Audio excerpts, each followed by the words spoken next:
नमस्कार दोस्तों, स्वागत है आपका मास्टर जी अकेडमी के ऑनलाइन प्लेटफॉर्म पर।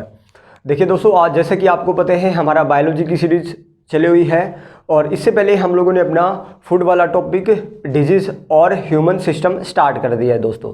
ठीक है, ह्यूमन सिस्टम में मानव तंत्र में हमारा जो पहला टॉपिक था वो था हमारा डाइजेस्टिव सिस्टम के बारे में, पाचन तंत्र के बारे में। और जो आज का जो लेक्चर है वो दोस्तों हमारा एक और नया सिस्टम है ह्यूमन सिस्टम का ही, रेस्पिरेटरी सिस्टम यानी श्वसन तंत्र। देखिए दोस्तों, सबसे पहले यहाँ पे सिस्टम लिखा हुआ है। सिस्टम होता क्या है, तंत्र होता क्या है।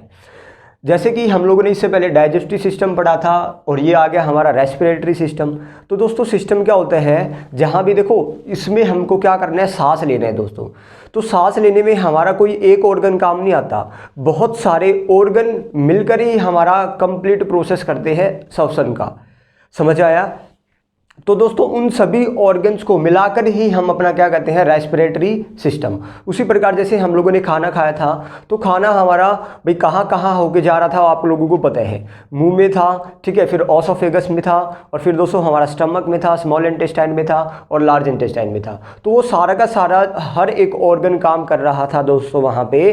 तो वो सारा का सारा डाइजेस्टिव एक सिस्टम था जिसमें हमने लीवर भी पढ़ा, पैनक्रियाज भी पढ़ा, सब कुछ पढ़ा था। तो इसी प्रकार ये टॉपिक है हमारा रेस्पिरेटरी सिस्टम। तो इसी में भी जानेंगे कि कौन कौन से ऑर्गन हमारे रेस्पिरेशन में मदद करते हैं और वो सभी मिलाकर क्या कहलाएंगे, रेस्पिरेटरी सिस्टम। ठीक है, तो चलिए दोस्तों स्टार्ट करते हैं। हम लोगों को क्या चाहिए दोस्तों, ऊर्जा चाहिए। क्या चाहिए है, एनर्जी। हम लोगों को क्या चाहिए, एनर्जी चाहिए। और एनर्जी दोस्तों दो चीज़ों से मिलती है, एक तो मिलती है हमारा भोजन और एक चीज़ मिलती है हमारा ऑक्सीजन। आप लोगों को ध्यान रखना है भाई, भोजन और ऑक्सीजन दोनों मिलाकर ही हम लोगों को क्या देंगे, एनर्जी देंगे। ठीक है, फूड और रेस्पिरेटरी सिस्टम यानी डाइजेस्टिव सिस्टम और रेस्पिरेटरी सिस्टम मिलाकर ही हम लोगों को क्या मिलेगी, एनर्जी मिलेगी। अब आप कहोगे वो कैसे भाई। ठीक है, आप लोग देखो दोस्तों, हमारी एक सेल होती है, हमारी सबसे छोटी यूनिट क्या होती है, सेल, कोशिका। अब सेल तक ही हमारा सब कुछ पहुंचना होता है दोस्तों। जैसे कि मान लो ये हमारी सबसे छोटी यूनिट थी सेल, और सेल में क्या गया दोस्तों, ऑक्सीजन चली जाती है। हमारी सबसे छोटी यूनिट में क्या पहुंचनी होती है, ऑक्सीजन पहुंचनी होती है। यानी हम जो भी सांस लेते हैं वो हमारे अंदर कहाँ तक जाता है, वो हमारे अंदर सेल्स तक जाएगा। ठीक है, और हमारे अंदर तक ही क्या जाएगा, ग्लूकोज जाएगा। कहाँ तक, सेल्स तक। ठीक है, ये नहीं कि खाना पेट तक चला गया। हमारे शरीर में भी हजारों लाखों करोड़ों सेल्स होती है छोटी छोटी, और प्रत्येक एक सेल्स तक यानी हम वो सेल्स काम कब करेगी, जब उसको ऑक्सीजन और ग्लूकोज मिलेगा, जब वो सेल क्या करेगी, काम करेगी। अब ये सेल क्या हो गया दोस्तों, यहाँ पे इस सेल में क्या आ गया, इस सेल में ग्लूकोज भी आ गया और प्लस में क्या आ गया, ऑक्सीजन भी आ गई। अब ऑक्सीजन क्या करेगा, इस ग्लूकोज को, इस हमारे खाने को जलाना स्टार्ट कर देता है। क्या करना स्टार्ट करेगा, या इस ग्लूकोज को जलाना। देखिए ऑक्सीजन का काम सांस लेने तक का नहीं होता, ऑक्सीजन का काम होता है दोस्तों किसी भी चीज़ को जलाना। तो जब हमारा खाना यहाँ पे पहुँच जाता है सेल्स में, तब पीछे पीछे ऑक्सीजन भी पहुँच जाती है कोशिकाओं में। ठीक है, और ये पहुंचने का काम कौन करता है, ये हम लोग बाद में भी पढ़ेंगे। वैसे थोड़ा सा बता दूं, ब्लड ही करता है। ब्लड के माध्यम से ही ऑक्सीजन पहुंचती है सेल्स तक, और ब्लड के माध्यम से ही क्या पहुंचता है, ग्लूकोज सेल्स तक। ठीक है, तो सेल्स में पहुंचने के बाद अब ये ऑक्सीजन क्या करेगी, जैसे ग्लूकोज था, ग्लूकोज क्या होता है भाई, हमारा खाना था, खाने में क्या मिल गई, ऑक्सीजन मिल गई। तो क्या करेगा, ये ऑक्सीजन इसको तोड़ना, ब्रेक डाउन करना स्टार्ट कर देगी इस ग्लूकोज का, और क्या बन जाएगा, CO2 बन जाएगा, H2O बन जाएगा, और दोस्तों एनर्जी रिलीज हो जाएगी। जब भी ऑक्सीजन इसको तोड़ेगा ग्लूकोज को, तो क्या क्या एंडिंग प्रोडक्ट्स क्या क्या बनेंगे, कार्बन डाइऑक्साइड निकलेगी, पानी निकलेगा और एनर्जी निकलेगी दोस्तों। और यही तो हम लोगों को एनर्जी चाहिए। और दोस्तों ये जो एनर्जी निकलती है ATP की फॉर्म में निकलती है। हमारे शरीर में जो एनर्जी निकलती है वो किसकी फॉर्म में निकलती है, ATP की फॉर्म में, एडिनोसाइन ट्राइफॉस्फेट। ये मैं सारा का सारा आप लोगों को बाद में भी बताऊंगा। ठीक है, चलिए, मैं भी आप लोग समझ चुके हैं एनर्जी मिलती कैसे है। भाई हमने फूड तक तो पढ़ लिया कि भाई ग्लूकोज था वो हमारा कहाँ तक कैसे पहुँचता था, सेल्स तक। ठीक है, आज हमारा मेन जो टॉपिक होगा वो होगा भाई सेल्स तक ऑक्सीजन कैसे पहुँच रही है, यही हम लोगों को देखना है।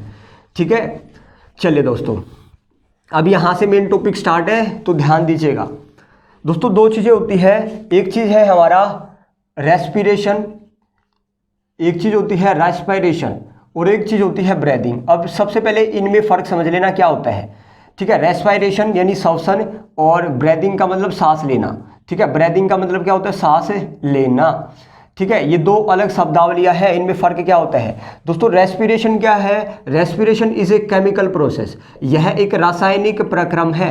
यह रेस्पिरेशन जो होता है एक रासायनिक प्रक्रम है, और जबकि ये एक ऐसा प्रोसेस है मैकेनिकल प्रोसेस है, यही मेन डिफरेंस होता है इनमें। ठीक है, अब ये क्या होता है केमिकल प्रोसेस और मैकेनिकल प्रोसेस।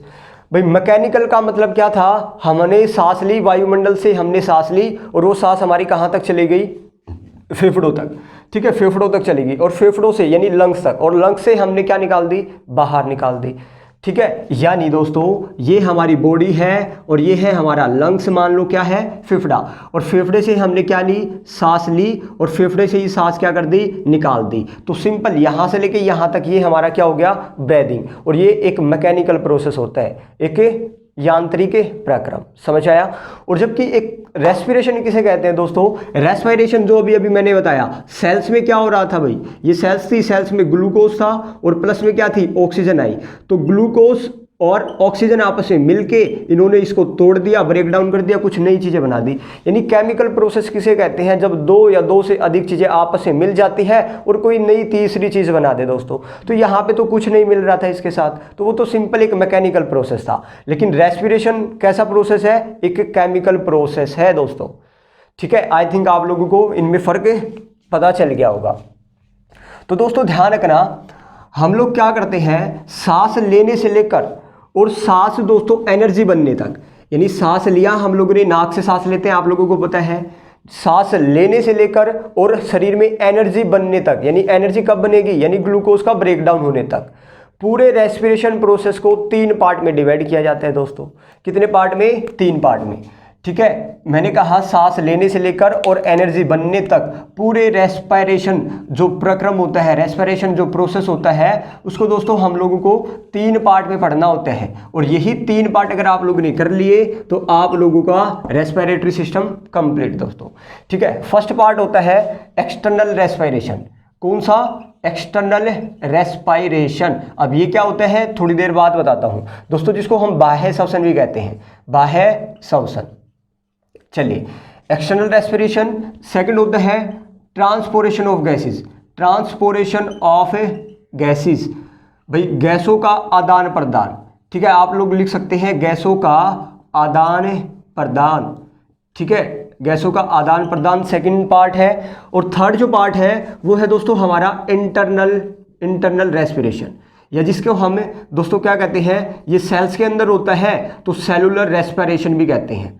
ठीक है, इसी को कैटाबोलिक रेस्पिरेशन भी कहते हैं, क्योंकि कैटाबोलिक रेस्पिरेशन कौन सा होता है ये हम आगे बात करेंगे। ठीक है, तो इसी को आंतरिक श्वसन बोलते थे दोस्तों, तो ये इतने नामों से जाना जाता है। समझ आया, ये चार्ट आप लोग सीख लेना, external respiration, transportation of gases, और तीसरा पार्ट है इंटरनल सेलुलर या कैटाबोलिक रेस्पिरेशन। ठीक है दोस्तों, अब ध्यान से सुनना, ये तीनों होते क्या है, किस प्रकार हम लोगों को पढ़ना है। जैसे कि ये हमारी क्या थी दोस्तों, बॉडी है, हमारा शरीर है। ठीक है, हमारे शरीर में क्या होता है, ये मान लो हमारा लंग्स है दोस्तों, क्या है, फेफड़े है, लंग्स है। तो पहले फर्स्ट स्टेप क्या होता है, एक्सटर्नल रेस्पिरेशन का फर्स्ट स्टेप है। सेकंड स्टेप क्या होता है, ट्रांसपोरेशन ऑफ गैसेस, और थर्ड स्टेप क्या होता है, इंटरनल सेलुलर या कैटाबोलिक या आंतरिक श्वसन, जो हमारी कोशिका के अंदर होता है। कैसे, पहले तो हम लोग देखो दोस्तों सांस लेंगे, हमने जो सांस लिया वो हमारे कहाँ तक जाएगा, फेफड़ों तक। वो कैसे जाएगा वो हम जब इसको अभी डिटेल पढ़ेंगे तब बताऊंगा मैं आप लोगों को। एक बार के लिए समझो, हमारा सांस था, हमारे कहाँ तक गया, फेफड़ों तक। ये लंग्स है दोस्तों, फेफड़ों तक पहुँच चुका है। ठीक है, फेफड़ों में सांस पहुँचने के बाद क्या होगा दोस्तों, हमारे जो लंग्स है, जो लंग्स में दोस्तों फेफड़ों में हमने सांस लिया था, यानी ऑक्सीजन गई हमारे शरीर के अंदर, और भी बहुत सारी गैसेज आएंगी वो हम बाद में बताएंगे। हमने सांस ले लिया यानी ऑक्सीजन हमारे कहाँ तक पहुँच चुकी है, फेफड़ों तक। अब क्या होगा, इस फेफड़े से भाई हमारी जो ब्लड होती है ना, ये ब्लड इस ऑक्सीजन को उठा लेती है। ये हमारी मान लो, ये हमारी क्या है, धमनियाँ और शिराएं हैं, जिनको आप लोग नस कहते हो।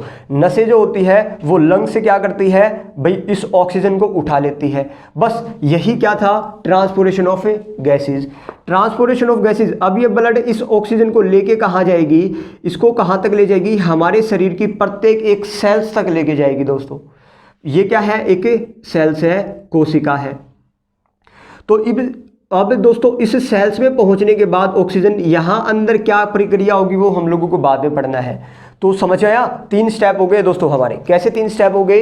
एक पहला स्टेप यहां से लेके फेफड़ों तक, फर्स्ट स्टेप भाई फेफड़े से क्या हुआ, लंग से आगे, लंग से ऑक्सीजन किसने उठा ली, हमारे फेफड़ों से, हमारी ब्लड ने, ब्लड में हमारी ऑक्सीजन चली जाती है और ब्लड क्या करता है, उस ऑक्सीजन को कहां तक लेके जाता है, सेल्स तक लेके जाता है। तो ऑक्सीजन को लंग से सेल्स तक लाना और लेके जाना, ठीक है, यहां से गैसेस का आदान प्रदान करना, ये हमारा सेकंड स्टेप होता है। अब तीसरा स्टेप सेल्स के अंदर खुद ही होता है, खुद ही सेल्स के अंदर क्या होगा वो हम अगली क्लास में पढ़ेंगे। तो वो हमारा कौन से रेस्पिरेशन में आ जाएगा, इंटरनल सेलुलर कैटाबॉलिक या आंतरिक श्वसन में आ जाएगा। समझ आया? तो मे भी आप लोग समझ चुके हैं, पूरा का पूरा जो रेस्पिरेटरी सिस्टम है वो 3 पार्ट में हमारा डिवाइड है। तो चलिए दोस्तों अब एक एक करके पढ़ लेते हैं। सबसे पहले हम लोगों को पढ़ना है कि फेफड़ों तक हमको क्या पहुंचाना है, सांस पहुंचाना है, ठीक है। तो इस बीच में क्या क्या चीजें आएंगी वो हम लोग अब पढ़ लेते हैं, ठीक है। चलिए दोस्तों अब हम क्या पढ़ रहे हैं, आप लोग समझ चुके हैं, पहला पार्ट पढ़ रहे हैं, हम पढ़ रहे हैं एक्सटर्नल रेस्पिरेशन, ठीक है। चलिए तो पहला है हमारा एक्सटर्नल रेस्पिरेशन। अब इसको समझने से पहले एक चीज और समझना दोस्तों, देखो हम लोग जब भी सांस लेते हैं, मान लो ये है हमारी अर्थ, हमारी क्या है दोस्तों, पृथ्वी है, और पृथ्वी के चारों ओर बहुत सारी गैसेस है दोस्तों, बहुत सारी क्या है, गैसेस है। पृथ्वी के चारों ओर क्या है, बहुत सारी गैसेस है, और इन्हीं गैसों के समूह को ही तो क्या कहते हैं हम, अपना वायुमंडल कहते थे, एटमॉस्फेयर कहते थे। और हम कहाँ पे खड़े हैं दोस्तों, ये हम खड़े हैं भाई, पृथ्वी के ऊपर ही तो खड़े हैं। और हम जो सांस लेंगे, मैंने कहा बहुत सारी गैसें हैं, हम जो सांस लेंगे दोस्तों, क्या हम लोग, पहले बता दूं कौन कौन सी गैसें हैं यहाँ पे। वायुमंडल में सबसे ज्यादा मात्रा में नाइट्रोजन गैस है, सेकंड नंबर पे ऑक्सीजन है, तीसरे नंबर पे आर्गन है, और चौथे नंबर पे दोस्तों CO2 है, कार्बन डाइऑक्साइड गैस है, ठीक है। ये आप लोग ध्यान रखना, वायुमंडल में सबसे ज्यादा मात्रा में पाई जाने वाली गैस नाइट्रोजन है। नाइट्रोजन 78.9%, 20%, आर्गन है 0.93%, ठीक है, और CO2 है 0.036% CO2 की मात्रा। ये आप लोग परसेंटेज ध्यान रखना, पेपर में पूछ ली जाती है। तो मैंने कहा दोस्तों, हमने वायुमंडल से जब भी हम सांस लेते हैं तो दोस्तों क्या हम केवल और केवल ऑक्सीजन लेंगे? नहीं दोस्तों, हमारे नाक में हम ये थोड़ी ना छाट के भाई ऑक्सीजन है तो ऑक्सीजन आ जाए हमारे अंदर, ऐसा कभी नहीं होगा भाई। सारी की सारी गैसेस, यही सारी की सारी गैसेस हमारे शरीर के अंदर जाएगी। बहुत इंपॉर्टेंट क्वेश्चन है, यहां से क्या क्वेश्चन बनेगा, एक्सटर्नल रेस्पिरेशन। मान लो दोस्तों ये है एक्सटर्नल रेस्पिरेशन, 2 प्रकार का होता है, 2 प्रकार का। एक होता है इंस्पिरेशन, क्या होता है दोस्तों, इंस्पिरेशन, और एक होता है एक्सपीरेशन, एक्सपायरेशन या इंस्पायरेशन, ठीक है। इंस्पायरेशन का मतलब है भाई सिर्फ और सिर्फ ये हमारा लंग्स है, ये हमारी बॉडी है, सांस हमारे कहां तक पहुंचना, लंग्स तक पहुंचना, ठीक है। इसी प्रोसेस को हम कहते हैं दोस्तों इंस्पायरेशन, ठीक है। और जो सेकंड होता है बी, ये फिर से हमारी बॉडी है और ये फिर से हमारा लंग्स है, फेफड़े है, यहां से क्या होना, वापस बहुत सारी गैसेस निकलना, फेफड़ों से ही तो निकलती है, वापस हम लोग सांस छोड़ते भी तो हैं और सांस लेते भी हैं। सांस लिया तो इंस्पिरेशन, और सांस जब छोड़ दिया तो एक्सपिरेशन। तो ये क्या है दोस्तों, हमारा एक्सपायरेशन। समझ आया? अब यहां से क्वेश्चन क्या बनने वाला है वो आप लोगों को ध्यान रखना है दोस्तों, ठीक है। ये उतार चुके हैं आप लोग, में भी नहीं उतारा है तो उतार लो, एक बार स्क्रीनशॉट ले सकते हैं आप लोग, ठीक है। चलिए दोस्तों अब आप लोगों को ध्यान क्या रखना है भाई, जब भी इंस्पिरेशन होता है ना, हम लोग सांस लेते हैं तो सांस लेंगे तो केवल और केवल ऑक्सीजन नहीं लेंगे, एक ग्रुप ऑफ गैसेस लेते हैं भाई हम लोग। तो नाइट्रोजन भी जाएगी हमारे शरीर के अंदर, वही 78.9%, ऑक्सीजन भी जाएगी दोस्तों, वही 20%, और आर्गन भी जाएगी और CO2 भी जाएगी। सारी की सारी गैसेस हमारे शरीर के अंदर चली जाएगी, चली गई, सारी की सारी गैसेस ले ली हम लोगों ने। ध्यान रखना दोस्तों, यहां से क्वेश्चन आएगा भाई सांस लेते वक्त हम लोग कितना % नाइट्रोजन का लेते हैं, ऑक्सीजन का लेते हैं, CO2 का लेते हैं, वो आप लोग समझ चुके हैं, ठीक है। और जलवाष्प भी हमारे, वाटर वेपर्स भी तो रहती है दोस्तों वायुमंडल में, वाटर वेपर्स भी रहती है, ये तो 0.025% के आसपास है, ठीक है। वाटर वेपर्स हमारे वायुमंडल में बहुत ही कम है। अब जब हम लोग सांस छोड़ते हैं, हम एक्सपीरेशन के दौरान दोस्तों हम कौन कौन सी गैसें निकालते हैं, तो ध्यान रखना नाइट्रोजन कितना परसेंट निकालते हैं, वापस 78.9%। और दोस्तों ऑक्सीजन वापस कितना निकालते हैं, केवल 16% निकालते हैं। ठीक है, CO2 कितना निकालते हैं, तो आप लोग ध्यान रखना CO2 निकालते हैं 4%, हम CO2 निकाल देते हैं। और वाटर वेपर्स जो है दोस्तों वो लगभग 6% हम वापस निकाल देते हैं। आप लोगों से क्वेश्चन क्या बनेगा भाई, वो इंस्पिरेशन सांस लेते वक्त और सांस छोड़ते वक्त, सांस लिया था और सांस छोड़ते वक्त, यानी इंस्पिरेशन और एक्सपिरेशन के दौरान वो कौन सी गैस है जिसका रेशो कभी नहीं चेंज होता। तो आप लोग देख पा रहे हैं दोस्तों, यही बार बार क्वेश्चन आप लोगों से आता है कि भाई नाइट्रोजन है वो 78.9% ली थी हम लोगों ने सांस लेते वक्त, और सांस छोड़ते वक्त भी कितना परसेंटेज छोड़ रहे हैं आप लोग देख सकते हैं नाइट्रोजन का। लेकिन और सारी गैसेस में क्या हो रहा है, चेंजेस हो रहे हैं, आप लोग देख पा रहे हैं भाई। ठीक है, एकमात्र ऐसी गैस है जिसका रेशो चेंज नहीं होता, यही मेरे को आप लोगों को बताना था। और यही हमारा क्या है, एक्सटर्नल रेस्पिरेशन है भाई। ठीक है, एक्सटर्नल रेस्पिरेशन है, कहाँ तक पहुंचना, फेफड़ों तक पहुंचना सांस, और यहीं से वापस होना भाई। ठीक है, तो इंस्पिरेशन और एक्सपिरेशन के दौरान किस गैसेस का रेशो नहीं चेंज होता वो आप लोग समझ चुके हैं। ठीक है, अब देखिए दोस्तों, अब थोड़ा सा और मैं एक बात बता दूं आप लोगों को, ये जो टॉपिक है ना दोस्तों हमारा रेस्पिरेटरी सिस्टम, एकमात्र ऐसा टॉपिक है बायोलॉजी का जहां से दोस्तों फिगर से ज़्यादा क्वेश्चन आप लोगों से पूछे जाते हैं भाई। ठीक है, फिगर से आप लोगों से ज़्यादा क्वेश्चन पूछे जाएंगे। ठीक है, वो कैसे अभी देख लेते हैं भाई। अभी हमारा एक्सटर्नल रेस्पिरेशन खत्म नहीं हुआ, अभी हम लोगों को फिगर समझना है कि वो सांस गई कैसे थी। हमने तो अभी तो समझा भाई सांस गई और छोड़ दिया, वो जाती कैसे कैसे है, यही हम लोगों को अब सीखना है। ठीक है, चलिए अब ध्यान रखना दोस्तों, जैसे कि हमने डाइजेस्टिव सिस्टम पढ़ा था तो वहाँ पे मैंने आप लोगों को बताया था कि भाई जैसे कि ये है दोस्तों हमारा नाक, क्या है, नोज। ठीक है, नोज है, ये नोज है दोस्तों हमारा, ये है हमारा माउथ, क्या है, माउथ। और पीछे नोज और माउथ की नली आप लोग देख पा रहे हैं एक ही हो जा रही है दोस्तों, एक ही हो जाती है। इसके बाद क्या होता है, इसके बाद हमारा एक इस प्रकार का घाटी नुमा यानी एक मटके नुमा स्ट्रक्चर मिलता है आप लोगों को। यहाँ से दो नलियाँ आपकी निकलती है, कितनी नलियाँ निकलती है, दो नलियाँ। ये मैं आप लोगों को बता चुका हूँ। ये क्या है दोस्तों, हमारा नोज है, ये क्या है, हमारा माउथ है, मुंह है। इसको क्या कहते हैं, फेरिनिक्स। क्या कहते हैं दोस्तों, फेरिनिक्स। इसको कहते हैं ओसोफेगस, यानी ओसोफेगस किसको कहते थे, फूड पाइप को। भाई जो भी नया बच्चा यहाँ पे जुड़ा है तो सबसे पहले आप लोगों से रिक्वेस्ट है पीछे वाले टॉपिक देखिए और फिर आप लोगों को समझ में आने वाले हैं। ये है दोस्तों हमारे विंड पाइप, जिसको हम बायोलॉजिकल लैंग्वेज से क्या बोलते हैं, ट्रैकिया कहते हैं। समझ आया। अब देखो मैंने क्या बनाया है, ये दोस्तों हमारा नोज था, ये था माउथ था। ठीक है, पीछे दोनों की एक ही नली हो जा रही है, और जहां पे माउथ की और नोज की नली आपस में कनेक्ट होती है, या आप लोग कह सकते हो जहां से विंड पाइप यानी दोस्तों श्वसन नली, ट्रैकिया को हम हिंदी में क्या बोलेंगे, श्वसन नली, और इसको बोलेंगे भोजन नली, भोजन नली। तो ध्यान रखना दोस्तों, फेरिनिक्स में आप लोग देख पा रहे हैं, फेरिनिक्स से ही दो नलियां अलग अलग हमारे गले से अलग अलग हो जाती है। एक होती है, एक नली होती है खाने वाली नली, एक वाली नली होती है हमारी श्वसन वाली नली, जिससे हमारा सांस जाएगा और जिससे हमारा क्या जाएगा, केवल और केवल खाना जाएगा। समझ आया, ये आप लोग समझ चुके हैं। लेकिन हमारा टॉपिक कौन सा है, रेस्पिरेटरी सिस्टम। हम लोगों को क्या पहुंचाना है भाई, सांस पहुंचाना है, ऑक्सीजन पहुंचानी है। तो कौन सा काम आने वाला है आज, हमारा विंड पाइप काम आने वाला है। ओसोफेगस को हम लोग देख चुके थे, कहाँ पे देखा था आप लोगों को पता है भाई, कहाँ पे, इससे पहले वाला जो टॉपिक था वो भोजन नली के बारे में बात किया था कि नीचे स्टमक आ जाएगा, साइड में liver, pancreas, small intestine, large intestine. ठीक है, लेकिन यहाँ पे आज हम बात करेंगे स्पेशली अपना विंड पाइप की। तो चलिए अब मैं बात करता हूँ केवल और केवल विंड पाइप की। मैं एक ही नली दिखा देता हूँ दोस्तों आप लोगों को, तो आप लोग समझ सकते हैं। ठीक है, देखो ये दोस्तों एक ही नली दिखा रहा हूं मैं अभी, आप लोग ध्यान रखना। ये है हमारी ट्रैकिया, क्या है दोस्तों, ट्रैकिया।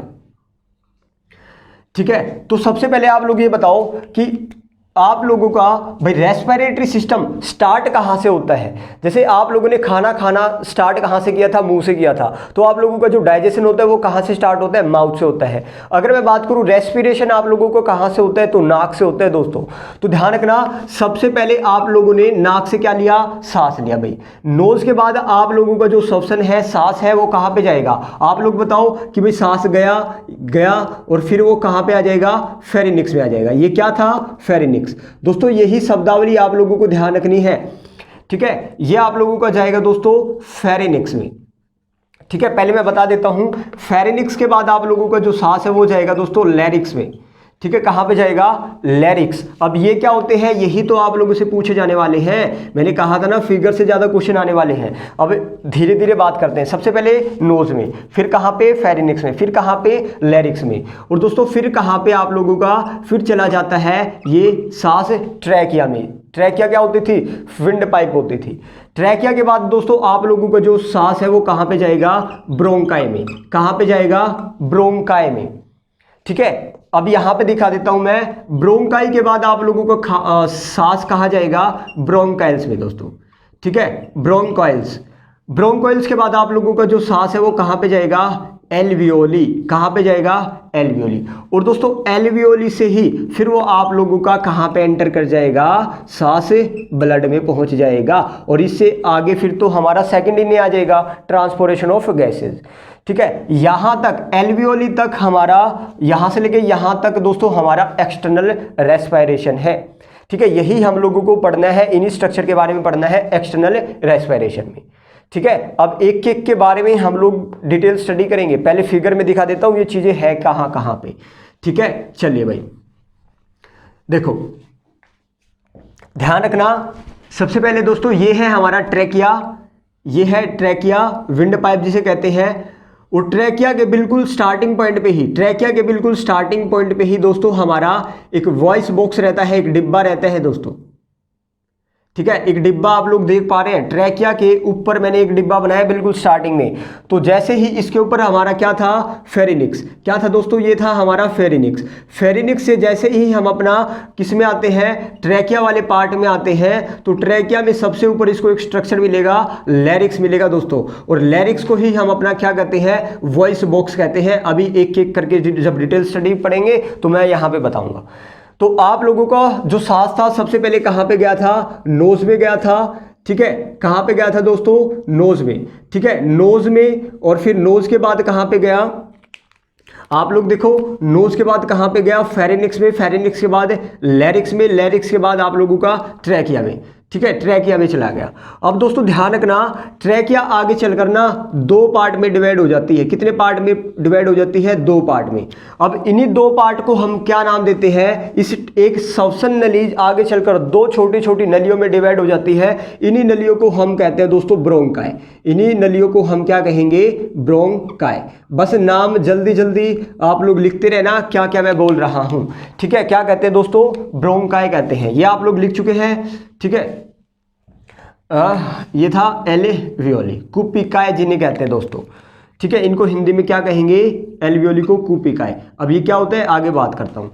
ट्रैकिया आगे चलकर दो पार्ट में, दो छोटी छोटी नलियों में डिवाइड हो जाती है। फिर ये आगे चल के ये नली भी दोस्तों हमारी कई पार्ट में डिवाइड हो जाती है। कितने पार्ट में, तीन पार्ट में। ये वाली नली तीन पार्ट में आगे चलकर डिवाइड हो जाती है। और ये नली दोस्तों आगे फर्दर इसका डिवीजन हो जाता है दो नलियों में। कितनी नलियों में, दो। आप लोग देखो ध्यान से, इसका डिवीजन हुआ दो नलियों में और इसका डिवीजन हुआ कितनी नलियों में, तीन नलियों में, ठीक है। और इन्हीं नलियों को, इनको क्या कहा जाता था, ब्रोंकस। इसको भी क्या कहेंगे, सॉरी, इसको भी क्या कहेंगे, ब्रोंकाई, ठीक है। इन दोनों को, ये भी ब्रोंकाई है, यानी जब ट्रैकिया का फर्स्ट डिवीजन होता है तो इनको ब्रोंकाई कहा जाता है। और जब ट्रैकिया का सेकंड जो डिवीजन होता है, या मैं कहूं ब्रोंकाई का फर्स्ट जो डिवीजन होता है, या ये छोटी छोटी नलियां जो है, इन्हीं को हम क्या कहते हैं दोस्तों, ब्रोंकाइल्स कहते हैं।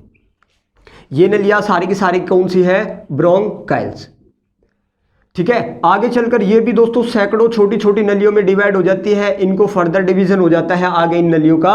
इन सभी नलियों को हम क्या कहेंगे, वही ब्रोंकाइल्स ही कहेंगे। अब भी क्या कहेंगे, ब्रोंकाइल्स। अब ध्यान रखना, हर एक ब्रोंकाइल्स जब खत्म हो जाती है, इनके आगे एक गुब्बारे नुमा संरचना होता है, एक स्ट्रक्चर, एक सेक लाइक स्ट्रक्चर होता है, गुब्बारे नुमा संरचना होती है दोनों तरफ, यहां भी और यहां भी। ठीक है, इन गुब्बारे नुमा संरचना को ही हम क्या कहते हैं दोस्तों, एल्वियोली कहते हैं। और इन्हीं एल्वियोली से ही हमारी क्या जुड़ी रहेगी, हमारी क्या जुड़ी रहती है, ब्लड फ्लो रहता है दोस्तों। इन्हीं एल्वियोली के पास ही हमारा क्या रहता है, ब्लड रहता है। ठीक है, खून रहता है। खून जो है वो ऑक्सीजन इन्हीं से ही तो उठाएगा, इन्हीं से ही तो क्या करेगा, ऑक्सीजन उठाएगा। अब देखो यही हमने पढ़ा था, अब आप लोगों को ध्यान से देखना है भाई। ठीक है, हमारा जो खाना था, सॉरी सांस था, सबसे पहले कहाँ था, ये नोज था। नोज से कहाँ पे गया आप लोगों का, फेरिनिक्स में गया, गले में गया। फेरिनिक्स से आप लोगों का सांस है तो कहाँ पे जाएगा, सांस वाली नली में जाएगा। ये चलो भाई गया सांस वाली नली में। फेरिनिक्स के बाद कहाँ पे गया, लैरिक्स में। कहाँ गया दोस्तों, लैरिक्स। तो फेरिनिक्स से ऊपर एक स्ट्रक्चर और बता देता हूँ मैं आप लोगों को। फेरिक्स से ऊपर एक स्ट्रक्चर रहता है दोस्तों, फेरिक्स से नीचे और लैरिक्स से ऊपर, ये बीच में एक स्ट्रक्चर रहता है। ये बहुत ही फेमस स्ट्रक्चर है, इसके बारे में हम बात भी कर चुके हैं, एपिग्लोटिस। एपिग्लोटिस हिंदी भी यही है, एपिग्लोटिस। जैसे कि मैंने आप लोगों को बताया था, मान लो यहां से हमारी दो नलियां निकलती थी। कितनी नलियां निकलती थी, दो नलियां। ये था हमारा फेरिक्स, गले वाला पार्ट फेरिक्स था, यहां से दो नलियां निकलती थी। इन दो नलियों के ऊपर एक स्ट्रक्चर रहता है दोस्तों, इसी स्ट्रक्चर को तो क्या कहते थे हम लोग, एपिग्लोटिस कहते थे। तो आप लोगों का फेरिक्स के बाद जो सांस है वो कहां पे जाएगा, तो आप लोग लिख सकते हैं दोस्तों, फेरिक्स के बाद जाएगा एपिग्लोटिस में, एपिग्लोटिस में, और एपिग्लोटिस के बाद कहां जाएगा, लैरिक्स में। ठीक है, चलिए भाई आप लोग समझ चुके हैं दोस्तों। तो अब बताओ, नोज में गया, फेरिक्स में गया, एपिग्लोटिस में गया, फिर लैरिक्स में गया, फिर ट्रैकिया में आ गया। ट्रैकिया के बाद दोस्तों आप लोगों का फिर ये सांस है जो दो नलियों में, एक तो गया ब्रोंकाई में, ये भी ब्रोंकाई है, ये भी ब्रोंकाई है, और आगे चलकर ये भी फर्दर आगे बहुत सारी नलियों में डिवाइड हो जाती है। फिर ये सांस कहाँ गया, ब्रोंकाइल्स में गया, फिर आगे चलकर कहाँ पे गया, ब्रोंकाइल्स में गया। ठीक है, सारी की सारी क्या थी, ब्रोंकाइल्स ही थी। ब्रोंकाइल्स के बाद आप लोगों का कहाँ पे चले जाएगा, एल्वियोली में एंटर कर जाएगा। आप लोगों का सांस एल्वियोली में एंटर कर जाएगा, और एल्वियोली से ही डायरेक्ट कहां पे एंटर कर जाएगा, आपके ब्लड में एंटर कर जाएगा। ठीक है, यहां तक हमारा एक्सटर्नल रेस्पिरेशन प्रोसेस खत्म हो जाएगा। मैंने कहा फिगर से ज्यादा क्वेश्चन आएंगे, इसी प्रकार आप लोगों से क्वेश्चन आने वाले हैं। ठीक है, और ध्यान रखना इसी को दोस्तों, ये जो नली है इनको प्रोटेक्ट करने के लिए एक लेयर रहती है, और इन्हीं को हम क्या कहते हैं, अपना लंग्स कहते हैं, फेफड़े कहते हैं। एक फेफड़ा यहां हो गया और एक फेफड़ा आप लोगों को कहां हो गया, यहां हो गया। लो भाई, ठीक है, और ध्यान रखना मैं ऐसे खड़ा हूं, मेरा राइट ये है, लेफ्ट ये है, तो ध्यान रखना ये होता है दोस्तों राइट लंग्स। इसको क्या कहते हैं हम लोग, अपना राइट लंग, राइट लंग्स, और इसको कहेंगे लेफ्ट लंग्स। क्या कहेंगे, लेफ्ट लंग्स। ठीक है, और आप लोगों को ध्यान क्या रखना है, हमेशा जो लेफ्ट लंग्स होता है, जो हमारा दोस्तों बायां फेफड़ा होता है, वो हमेशा छोटा होता है किससे, राइट से। आप लोग देख पा रहे हैं दोस्तों। ठीक है, यहां पे और स्ट्रक्चर में सारे के सारे बता देता हूं आप लोगों को दोस्तों। यहां पे लंग्स में हमारे छोटे छोटे ये जो एल्वियोली थी, ये लगभग दोस्तों 1 लाख एल्वियोली होती है। 1 lakh alveoli in each lung, every lung. हर प्रत्येक एक लंग में, प्रत्येक एक फेफड़े में हमारी कितनी एल्वियोली की संख्या होती है, एल्वियोली, कुपिकाओ यानी गुब्बारे नुमा संरचनाओं की 1 लाख, यहां भी और यहां भी। ठीक है, ये स्ट्रक्चर आप लोगों को ध्यान रखना है, मैंने कहा। ठीक है, अब ध्यान रखना भाई, फिर क्वेश्चन आता है ये लेफ्ट लंग छोटा क्यों होता है भाई, और ध्यान रखना ये भी क्वेश्चन पूछा जाएगा। लेफ्ट लंग में ब्रोंकाई 2 पार्ट में डिवाइड हो जाती है, ब्रोंकाई का डिवीजन 2 पार्ट में, लेकिन राइट लंग में ब्रोंकाई का डिवीजन कितने पार्ट में था, 3 पार्ट में था। ठीक है, 3 नलियों में, फिर आगे चल के तो सैकड़ों है यहां भी और वहां भी। ठीक है, फर्स्ट डिवीजन ध्यान रखना ब्रोंकाई का। दोस्तों ध्यान क्या रखना है, ये दोनों लंग्स थे, हमारे फेफड़े थे। अब ध्यान क्या रखोगे आप लोग, फेफड़ों से यहां पे ये जो मैंने जगह छोड़ी है, ये जो लेफ्ट लंग है, ये इस प्रकार का आप लोगों को दिखाई देगा। यहां पे दोस्तों हमारा हार्ट रहता है, ये किसकी जगह है, हमारे हार्ट की। हमारे किसकी जगह है दोस्तों, ये जगह है हमारे दिल की। हमारा जो हार्ट होता है वो लेफ्ट लंग में होता है, लेफ्ट लंग के पास होता है यहां पे। ठीक है। और इसी को हम क्या कहते हैं, इसी को कार्डियक नोड्स कहा जाते हैं। जहां पे हार्ट होता है उसके स्पेस को कार्डियक नोड्स कहा जाता है दोस्तों। लेफ्ट लंग में जहां पे हमारा क्या होगा, हार्ट होगा, हार्ट की जगह को क्या कहते हैं, कार्डियक नोड्स कहते हैं। ये आप लोगों को ध्यान रखना है। और दोनों फेफड़ों के ये जो बीच वाला स्पेस होता है इसको हम क्या कहते हैं, इसको कहा जाता है मीडियास्टेनम, मीडियास्टेनम। ठीक है, ये नाम ध्यान रखने, दोनों फेफड़ों के बीच वाला जो एरिया होता है उसको मीडियास्टेनम कहा जाता है दोस्तों। ठीक है, अब आप लोगों को और क्या ध्यान रखना है, ये था देखो इन छोटी छोटी नलियों को, ये जो ब्रोंका है, ब्रोंकल्स और एल्वियोली, इनको प्रोटेक्ट करने के लिए ही तो ये मांसपेशी की एक स्ट्रक्चर यहाँ पे जुड़ी हुई थी, इन्हीं को हम लोगों ने लंग्स कह दिया दोस्तों। ठीक है, और इन लंग्स के ऊपर फिर से एक लेयर हमारी जुड़ी रहती है दोस्तों, एक मसल्स की लेयर हमारी दोनों फेफड़ों के ऊपर, यहां भी और यहां भी, जो इन फेफड़ों को, इन मांसपेशियों को फिर से क्या करेगा, प्रोटेक्ट करेगा। तो अगर आप लोगों से पूछा जाए लंग्स को, फेफड़ों को प्रोटेक्ट करने वाली जो मेम्ब्रेन होती है उसको हम कहते हैं प्लूरा मेम्ब्रेन।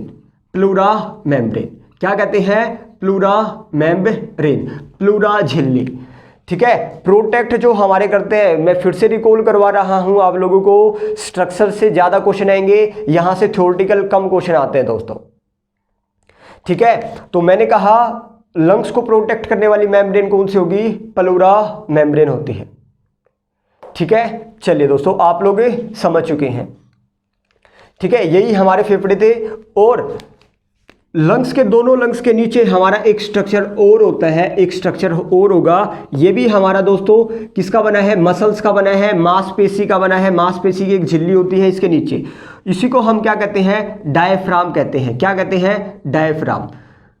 ठीक है, क्या कहेंगे दोस्तों, डायफ्राम। इंग्लिश और हिंदी सेम है, DIAPHRAGM, डायफ्राम। और डायफ्राम के नीचे ही तो आप लोगों का क्या होगा दोस्तों, वही स्टमक, लीवर, ठीक है, pancreas, small intestine, large intestine, ये सारी की सारी जो चीजें हैं ये डायफ्राम से नीचे होती है। और डायफ्राम से ऊपर होता है हमारा लंग्स वाला पार्ट। ठीक है, छाती वाला पार्ट, चेस्ट वाला पार्ट जो है वो डायफ्राम से ऊपर होता है। और इस चेस्ट वाले पार्ट को हम नाम क्या देते हैं दोस्तों, थोरैसिक कैविटी कहते हैं। ठीक है, थोरैसिक कैविटी किसको कहते हैं, चेस्ट वाले पार्ट को। अगर मैं आप लोगों से पूछूं, और स्टमक को कहा जाता है एब्डोमिनल, एब्डोमिनल भी कहा जाता है। अगर मैं कहूं भाई स्टमक वाले पार्ट यानी एब्डोमिनल पार्ट को चेस्ट वाले पार्ट से अलग करने वाला स्ट्रक्चर कौन सा है, तो आप कहोगे डायफ्राम से अलग होते हैं। ये डायफ्राम हो गया, डायफ्राम से ऊपर चेस्ट वाला पार्ट यानी लंग्स वगैरह। ठीक है, और इससे नीचे हमारे stomach, liver, pancreas, small intestine, large, kidney, ये सारे के सारे नीचे होते हैं। तो थोरैसिक कैविटी और एब्डोमिनल कैविटी को अलग करने वाला स्ट्रक्चर कौन सा होता है, डायफ्राम होता है। समझ आया। ठीक है, ये स्ट्रक्चर आप लोगों को ध्यान रखना है दोस्तों। मे भी आप स्क्रीनशॉट ले सकते हैं दोस्तों। ठीक है, अब आप लोगों को क्या पढ़ना है, अब हम एक्सटर्नल रेस्पिरेशन को एक एक करके पढ़ेंगे कि नोज में क्या होता है, फेरिंक्स क्या करता है, एपिग्लोटिस क्या करेगा, इनकी वर्किंग से ही तो क्वेश्चन बनेगा आप लोगों का। ठीक है, कैसे कैसे जा रहा है आप लोगों का सांस। ठीक है, चलिए दोस्तों आज का जो हमारा लेक्चर होगा वो देखते हैं। अगर बड़ी वीडियो बन गई तो दोस्तों जो हमारा इंटरनल रेस्पिरेशन था वो हम अपना नेक्स्ट वीडियो लेके आ जाएंगे। ठीक है, देखते हैं कितना होगा, जितना होगा तब तक हम करते जाएंगे। और बड़ी वीडियो होने वाली है दोस्तों, थोड़ा सा बोर मत होना। ठीक है, अगर पेपर में सिलेक्शन लेना है तो दोस्तों बड़ी वीडियो तो आप लोगों को देखनी पड़ेगी। कई बच्चे कहते हैं सर आप बड़ी वीडियो बनाते हैं। दोस्तों बड़ी वीडियो में अगर मैं छोटी छोटी बातें बनाना बता दूं आप लोगों को तो भाई कई सारी वीडियो बन जाएगी, एक ही लेक्चर की 10-15 वीडियो बन जाएगी। ठीक है, तो थोड़ा सा देखने की ट्राई किया करो। चलिए अब आप बताओ, सबसे पहले नोज में गया pharynx, epiglottis, larynx, trachea, bronchi, bronchi से कहाँ गया, ब्रोंकाइल्स में। ठीक है, कहाँ पे गया, ब्रोंकाइल्स में गया, ब्रोंकाइल से कहाँ पे गया, एल्वियोली में गया। ठीक है, एल्वियोली से कहाँ पे एंटर मार जाता है, ब्लड में मार जाता है। ठीक है, यहाँ तक अब हम एक एक करके पढ़ लेते हैं दोस्तों हर एक स्ट्रक्चर। सबसे पहले क्या आया, नोज। चलिए भाई हमारा जो नाक होता है दोस्तों, उसमें आप लोगों को पता है नोस्ट्रिल पाई जाती है। नोस्ट्रिल्स क्या होती है? नाक के छेद को नोस्ट्रिल कहा जाता है दोस्तों।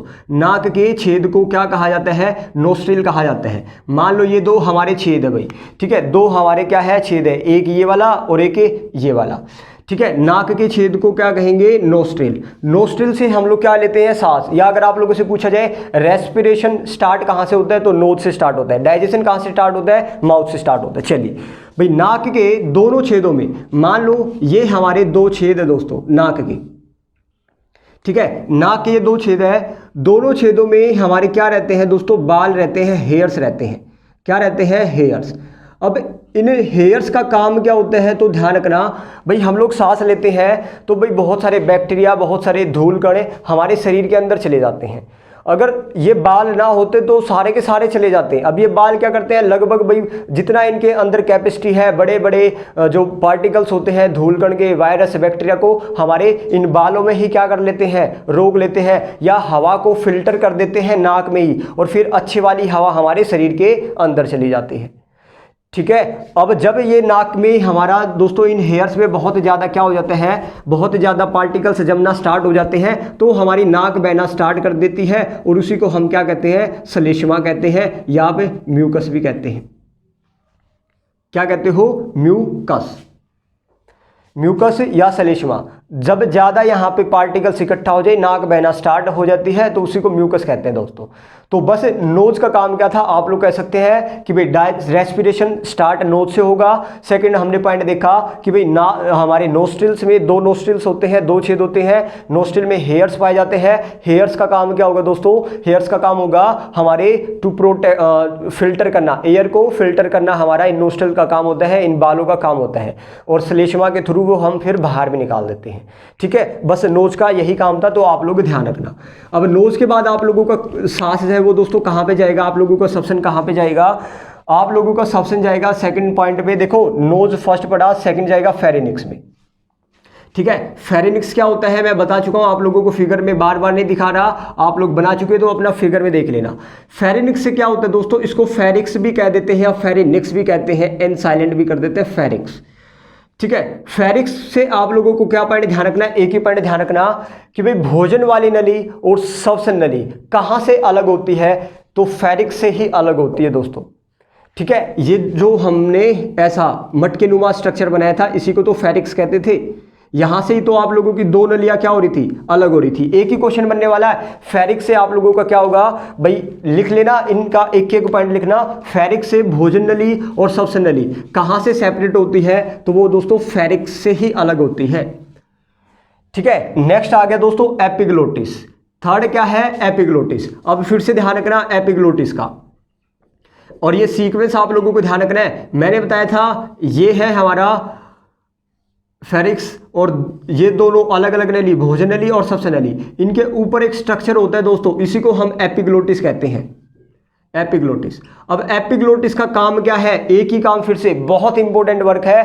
क्या था भाई? खाने को खाने वाली नली में, सांस को सांस वाली नली में पहुंचाना किसका काम होता है? एपिग्लोटिस का काम है ये। क्योंकि आप देखोगे तो भाई यहाँ पे खाना भी आ जाता है और ऑक्सीजन भी आ जाती है, तो भाई ये कई दफ़ा क्या हो जाए कि भाई हमारा जो खाना है ना वो सांस वाली नली में ना चला जाए, इसलिए इसकी प्रोटेक्ट करने के लिए यहाँ पे कौन बैठा है? एपिग्लोटिस। उसका काम है कि मैं खाने को खाने वाली नली में ही भेजूंगा, सांस को सांस वाली नली में ही भेजूंगा। इसका निर्धारण करने का काम एपिग्लोटिस का होता है, जिसको हम घाटी ढक्कन भी कहते हैं दोस्तों। और ये बहुत इंपॉर्टेंट काम है, क्योंकि अगर ये ना होता तो मान लो आप लोगों का खाना कहाँ पे चला जाता? सांस वाली नली में चला जाता, और सांस वाली नली में जाने के कारण हमारा सांस रुक सकता था और इंसान की मृत्यु भी हो सकती है। समझ आया? और तभी तो कहते हैं ना भाई खाते वक्त ज़्यादा बोलना या हंसना नहीं चाहिए। क्यों?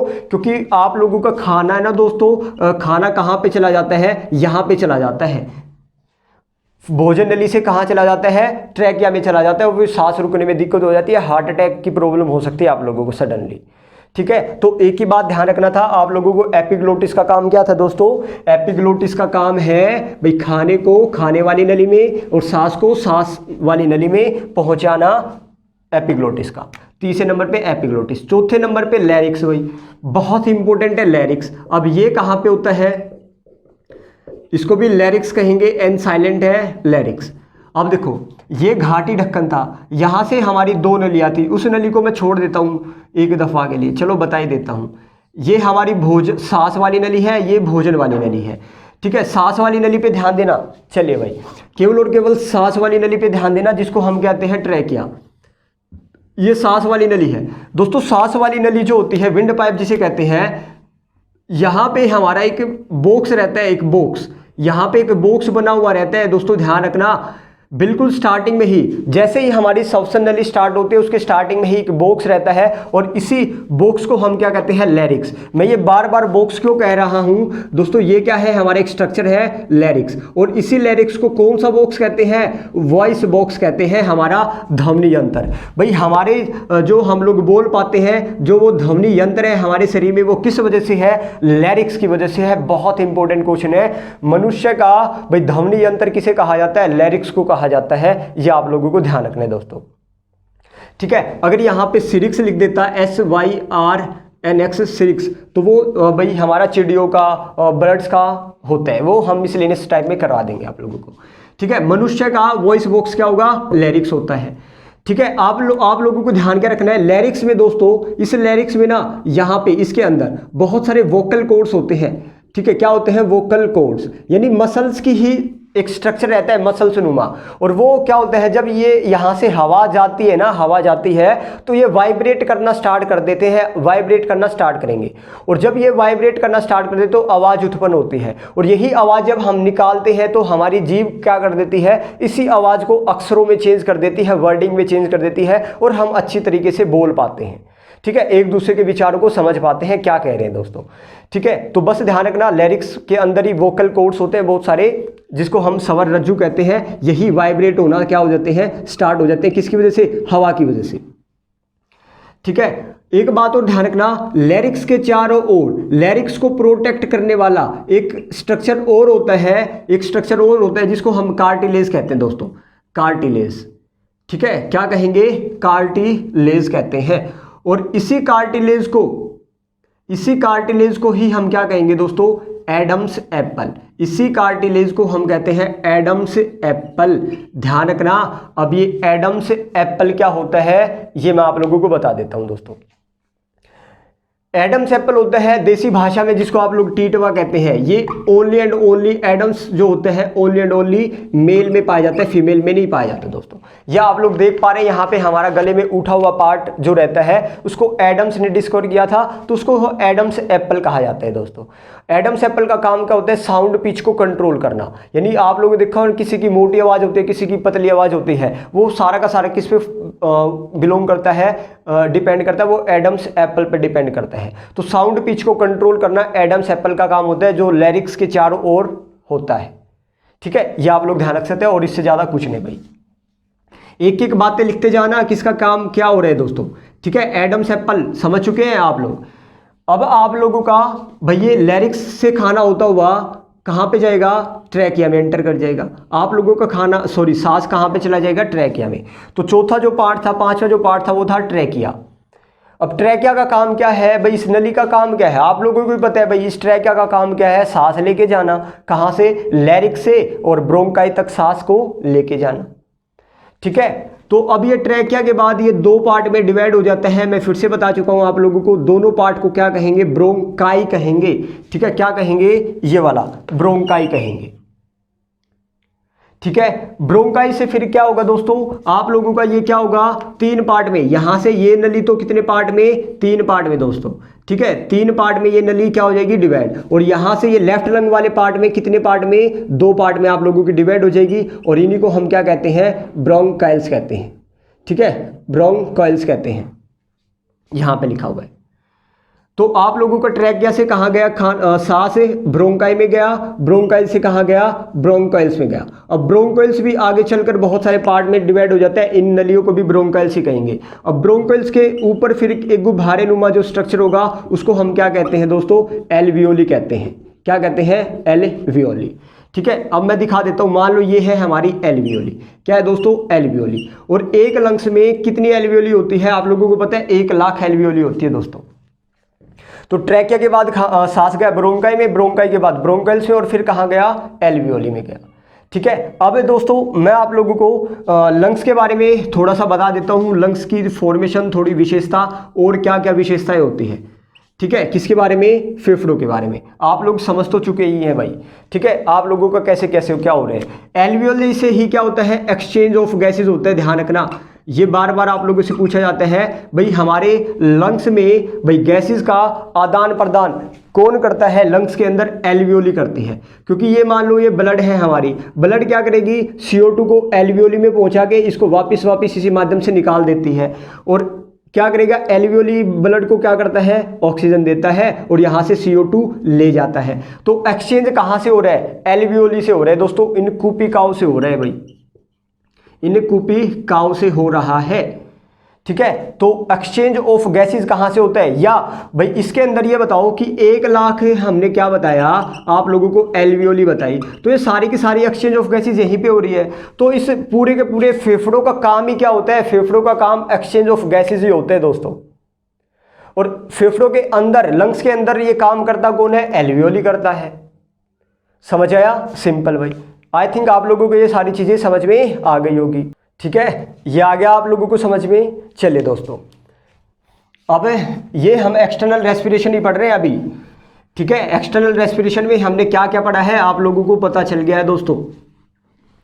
ठीक है, अब हम लोगों को लंग्स के बारे में पढ़ना है दोस्तों। हम फेरिनिक्स के बारे में, ट्रैकिया के बारे में, ब्रोंकाई, ब्रोंकल्स, एडम्स एप्पल, लैरिक्स, ये सारी चीज़ें पढ़ चुके हैं। यही डायरेक्ट यहीं से आप लोगों के स्टेटमेंट वाइज क्वेश्चन आ जाएंगे, तो आप लोग अब इजीली कर सकते हो।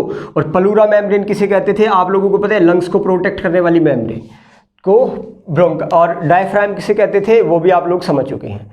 ठीक है, तो दोस्तों मेरे ख्याल से लंबी वीडियो हो गई। ठीक है, एक पार्ट और ले आते हैं, नेक्स्ट पार्ट में कोशिश करेंगे ख़त्म करेंगे। ठीक है, ना होगा तो एक पार्ट और लेके आएंगे, लेकिन आप लोगों को अच्छे से सीखना है दोस्तों। ठीक है, एक बार में ही सीख लो कि बार बार आप लोगों को पढ़ने की ज़रूरत ना पड़े यहाँ वहाँ से। ठीक है, तो दोस्तों आज के लिए मे भी काफ़ी हो गया, तो थैंक यू। मिलते हैं अपना नेक्स्ट वीडियो में, तब तक के लिए धन्यवाद। जय हिंद, जय भारत।